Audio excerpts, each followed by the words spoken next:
Hello and welcome back to ISpeakSpokeSpoken. My name is James and I am a native English speaker, and today we're going to be learning about 6 ways to use get in English. So get is a word that we use in many different scenarios. So we have quite a few of those, and remember that a lot of them have related meanings, but some of them actually we use in very different ways. So we have to obtain, to have, to understand. So just remember, if you hear this word, try and remember the context that it's in. And as I always say, if you don't remember it right now, just keep going and keep reading, keep speaking, and you will remember through context and you will learn this. So, remember firstly that get is an irregular verb. So, we say get, got in English, in the British English, or in America they say get, got, or gotten. So, yes, so remember that. If you want to speak with a British accent, or if you want to speak British English, you will say got. If you want to speak American English, you will say gotten. So, there we go. Let's now move on to the first meaning. So, the first reason for using got in English is, for the first meaning for using get in English is to obtain something. So, I got this necklace. So, they didn't have the necklace before, and now they got it. It was given to them, or they found it somewhere, but now they've got it. So they obtain something, they own something. Can you say necklace? Because throughout these videos, anything in green are good words for you to practice, as they are words that people tend to have some difficulties with, and the more you practice them, the better you will get at them. So please try and say necklace. Necklace. Perfect. And also remember that if you click the link just up there on the right side of the video, you will be able to get all of the resources that we have here on the board, and also down in the description below you can click the link and get all of these things too. There is also a quiz down there that you can take and let us know how you do in the comments, because we are very interested to see how you're doing. So perfect, so lovely. So we use this for something you've got. So it's generally an idea of something being moved towards the subject. So I will get a car. So the car will come to me. I will go and obtain this car. You see, so that's perfect. So most verbs translate this movement to say get. So I will get some new bread. So actually, yes, so we kind of take a word that maybe we would say, I'm going to buy a car, but you can actually swap it out for the word get. So I will get a new car. I will get some bread. Can I get you some tea instead of can I fetch you some tea? Where did you get that dress instead of where did you find that dress? So you can take something that otherwise you would use another verb with and swap it out for get. Oh, okay. Oh, yes. And the last one that we have here. So she received a letter from her friend. Can you say received? Received? Okay. And instead of that, you can say she got a letter from her friend instead of received. Perfect. So this makes it a super verb, and because we can use it to kind of replace many different types of verbs and use it in their place. So this is a verb that is it's highly powered. You know, we can use it in a lot of different situations. So next up, we have a change of state. So we have get plus an adjective. So, and this one means for something to become something. So, who will care for you when you get old? So you're basically saying when they become an old person. But we're saying who will care for you when you get old? So when you get to that point in your life, when you're old, that's when you become old. And in this place, we can use the word to get. Fabulous. And yes, then you then end that with an adjective here. So can you say the word old? Old? Remember that mouth shape? You can follow along with me and you can see where my mouth is moving. So old. Very good job. Very good job. So yeah, as it says here, it is the subject evolving. It's it becoming something new. Fabulous. So it's getting dark. So it wasn't dark before, and now it is becoming dark. I'm getting hungry. So this is the process of going from not hungry to hungry. So it's getting late. It was early before, and now it's becoming late. So that's the process of that. He got sick. So he was well, and then maybe he ate something that wasn't very good for him, and then he got sick. So he became sick. But we don't say this. We say he got sick. Fabulous. So it can't get worse. Can you say the word worse?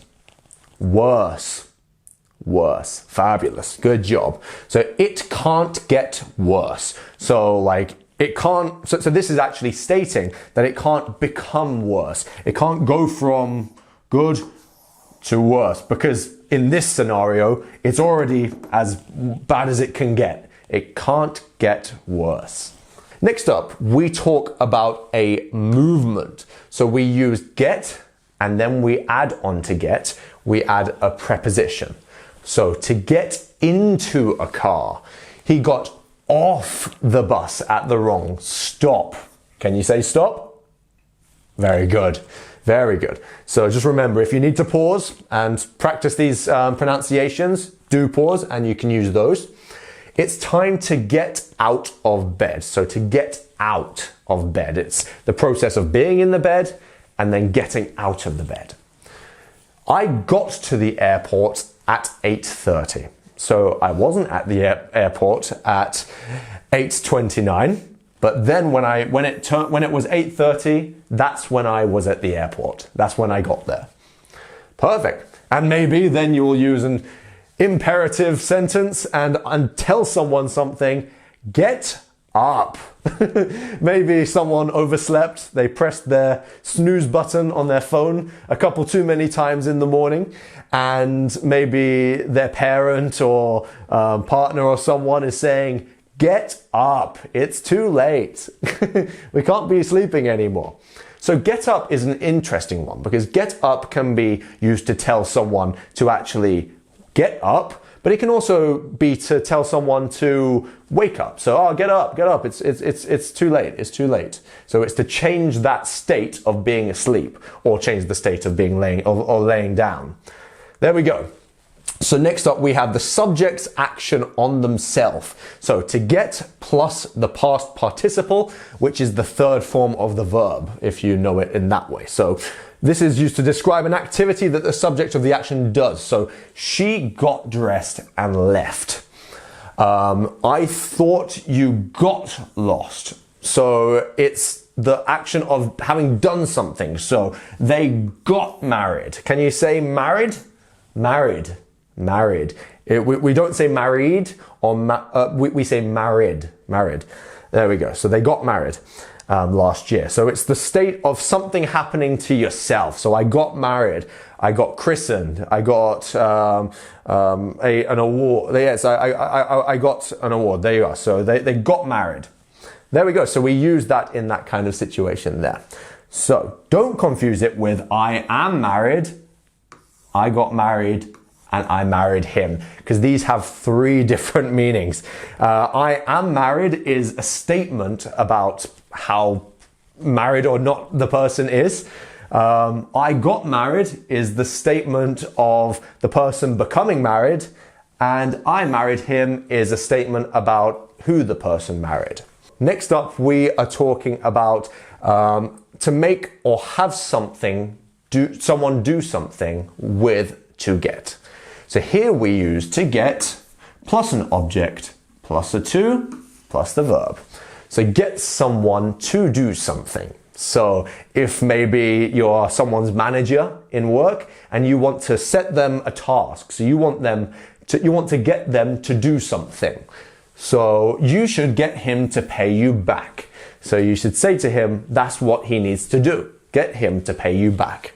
So you could use this if you're telling someone, that's what you should do. You should get him to do that. Okay, so next we have get plus object plus past participle. To get something done, I must get my computer repaired. There you go. So we use this as a kind of a call to action, something that you need to get done. You know, it's something that you need to do. So I must get something done. I must get that done. I must do that. I must get my computer repaired. It's an action of doing something there. All right, so some other meanings that we have here is we use to get to do. So maybe before you really wanted to do something. So I wanted to teach English, and now I get to do that. I get to do that thing, and I get to teach English. And this is a very good phrase to use. Instead of I have to do something, it's nice to say I get to do that. So I get to teach English. And it's to have the opportunity to do something. Let me just, because I've just lined that one under. I've just done an underline. Okay, so if you finish all your homework, you'll get to watch a movie before bed. So it's something that you're given that right to do that. You're now able to do it. What's the last one? She's getting used to hearing that noise. So in this one, she's actually becoming familiar with that fact. She's getting familiar with hearing that noise. It's something that she has heard many, many, many times, and she now knows what that's like, and she's familiar with that. So I hope that you enjoyed this, and I hope that you remember many of these meanings for using get in English. If you didn't, don't worry at all, because you will learn this through context, and just knowing it now, you can watch through a couple of times, and you can also learn this through context and just practicing. Practice, practice, practice. So you want to use it through the clues in the sentence, as I said, and the context is king. The context is everything, because we quite often have very similar words used in different ways. So I hope you enjoyed the video. Please like, comment, and subscribe. This has been I Speak Spoke Spoken in a joyful manner, and thank you very much.